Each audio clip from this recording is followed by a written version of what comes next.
এই মুহূর্তে ময়নাতদন্ত শুরু হয়েছে কিনা এবং তদন্তে কি কি তথ্য পাওয়া যাচ্ছে বিস্তারিত জানবো। আমাদের প্রতিনিধি ঝিলম করঞ্জয় আমাদের সঙ্গে সরাসরি রয়েছেন। ঝিলম, একদমই এই মুহূর্তে আমি রয়েছি Kolkata police morgue, Kolkata medical college অন্তর্গত যে কলকাতা পুলিশ মর্গ, সেখানে ঠিক আমার সামনে এইখানে যে দৃশ্য দেখতে পাচ্ছি আমার সহকর্মী শান্তনু দত্ত দেখাচ্ছে। এইখানে আমরা যেটা জানতে পারছি সূত্র মারফত, মিনিট 20 আগে এই ময়নাতদন্তের প্রক্রিয়া শুরু হয়েছে এবং এই যে মৃত যুবক তার শরীরের ময়নাতদন্তের যে প্রাথমিক পর্যবেক্ষণ, তাতে দেখা যাচ্ছে শরীরে বিভিন্ন অংশে প্রচুর আঘাতের চিহ্ন আছে। উপরের অংশে, নিচের অংশে, হাতে এবং পায়ে মাল্টিপল ইনজুরিজ, মানে ব্যাপক আঘাত করা হয়েছে। বাঁ হাতের যে আঙুল, সেই আঙুল একাধিক আঙুল ভাঙা হয়েছে, ভেঙে গিয়েছে, সেটাও দেখা গিয়েছে। এবং এর পাশাপাশি যেটা দেখা যাচ্ছে তার পায়েও হাড় ভেঙে গিয়েছে। এইগুলো প্রাথমিকভাবে সুপারফিশিয়ালি দেখা গেছে, সেগুলো নোটিফাই করা হয়েছে এবং সেই তথ্য নেওয়ার পরে এরপরে তার ইন্টারনাল ইনজুরি হয়েছে কিনা সেই পরীক্ষার প্রক্রিয়া শুরু হয়েছে বলে আমরা সূত্র মারফত জানতে পারছি।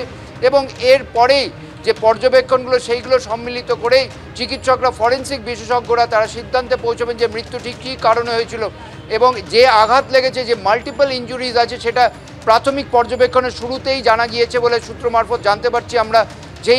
যে আঘাতগুলো, সেই আঘাতগুলো ওপরের অংশে, শরীরের ওপরের অংশে যেমন রয়েছে, নিচের অংশে আছে। দুটো হাতে দুদিকে ব্যাপক আঘাতের চিহ্ন রয়েছে, আঙুল ভেঙে গিয়েছে, পায়ে ভেঙে হাড় ভাঙার সেরও চিহ্ন পাওয়া গিয়েছে। এবং ইন্টারনাল ইনজুরি হয়েছে কিনা সেইটা এখন যাচাই করার জন্যে যে পোস্টমর্টমের যে পরবর্তী পদক্ষেপ, সেই পদক্ষেপ হচ্ছে বলে জানা যাচ্ছে। এবং এরপরেই ফরেন্সিক বিশেষজ্ঞদের পর্যবেক্ষণ এবং তারপরে যে চূড়ান্ত রিপোর্ট, সেই রিপোর্ট তৈরি করা হবে। প্রাথমিক যে রিপোর্ট, সেটা কিন্তু আজকে থেকেই জানা যাবে, পুলিশ মারফত পুলিশের কাছে জমা দেওয়া হবে বলে জানা গেছে এই কলকাতা মেডিকেল কলেজ সূত্রে।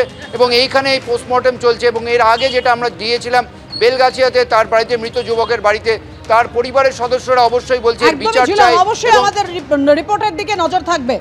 এই মুহূর্তে আমাদের সঙ্গে রয়েছেন আমাদের প্রতিনিধি পার্থ প্রতিম ঘোষ। পার্থ, যে সন্দেহ, যে গুজব, অর্থাৎ যে রোগ শুরু হয়েছিল উত্তর 24 পরগনায় এবং এই গুজব, এই সন্দেহের জেরেই একের পর এক গণপিটুনির ঘটনা ঘটে উত্তর 24 পরগনায় এবং এতটাই সংক্রামক এই ব্যাধি যে বউবাজারের পর আবার সল্টলেক, পরপর দুটো খুন ঘটলো এই শহরে সেই সন্দেহ, সেই গুজবের ঘটনায়। একবারে দেখো পাপিয়া, এই রোগ কিন্তু এখন সংক্রমণের মতো ছড়িয়ে পড়ছে রাজ্যে বিভিন্ন জায়গায়, সেটা দেখা যাচ্ছে তুমি যে উদাহরণগুলো দিচ্ছিলে। এবং আজকের যে ঘটনা সেটা হচ্ছে সল্টলেক। গতকালকেই দেখেছো যে একটা ছাত্রাবাসের মধ্যে চোর সন্দেহে পিটিয়ে খুনের অভিযোগ, 14 জন যারা বর্তমান পড়ুয়া, প্রাক্তন পড়ুয়া গ্রেপ্তার হলো। নৃশংসভাবে তারা মারধর করেছিল বলে এখনও পর্যন্ত উঠে এসছে। এবং তার রেশ কাটতে না কাটতে 24 ঘন্টার মধ্যে এবার সল্টলেক। এবার সল্টলেকের যে ঘটনা সেটা তোমাকে বলবো, সেটা হচ্ছে শুধু মারধরই নয়, মারধরের পরে এক ব্যক্তি যাকে মারধর করা হলো তাকে প্রায় 4 ঘন্টার ওপর রাস্তার মধ্যে ফেলে রাখলো এবং কোনো রকমভাবে হাসপাতালে নিয়ে গেল।